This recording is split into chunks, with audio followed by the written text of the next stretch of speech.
these fucking guys that do the manosphere videos every day. There's like 20 of them now, that are pretty good at it, and it just disturbs me if I watch more than a couple of them, because it's so obvious what's going on is these aren't women, they're children. They're getting attention by treating the women as children. Yeah.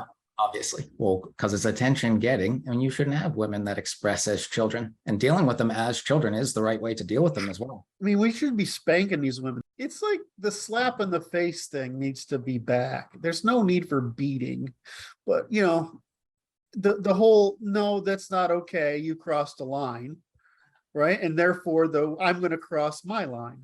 Well, your line is all this projection and undermining shit. Okay, well, if you cross the line into attacking me, into that kind of warfare against me, I'm going to express the male means against you. If we went back to slapping them every time they did it, it'd end tomorrow, because the men aren't going to put up with that. Well, firstly, those are straightforward criteria, meaning that's a decidable thing in the present. People don't realize that. I usually use the example of being on the side of your marriage, like someone offends your wife at a bar and you should hit him, as you should him. Yes. Right, because he offended your marriage, and your marriage is a property, a sacred one. How do you figure you're going to sort marriage? We think marriage is for us. Marriage is for society.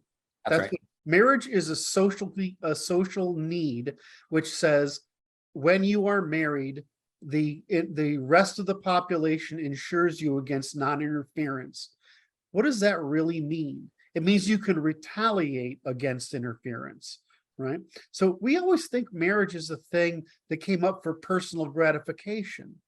It didn't. It came out to decide and license violence for interference in the production of the intergenerational asset. There's a reason marriages are universal, because men will fucking kill over this shit, right? And so there's got to be a norm that says you don't do that. And there has to be a norm of we're going to retaliate if you do. And it makes sense for your genes as well. If you can't retaliate, you have no way of protecting whether or not the next generation is yours. Exactly. Because girls be hoes, man. Yeah. Because the thing is, people assume that we've risen above that. This is why I'm asking you. No. People assume we've risen above that. We have just identified that's the cause of our behavior.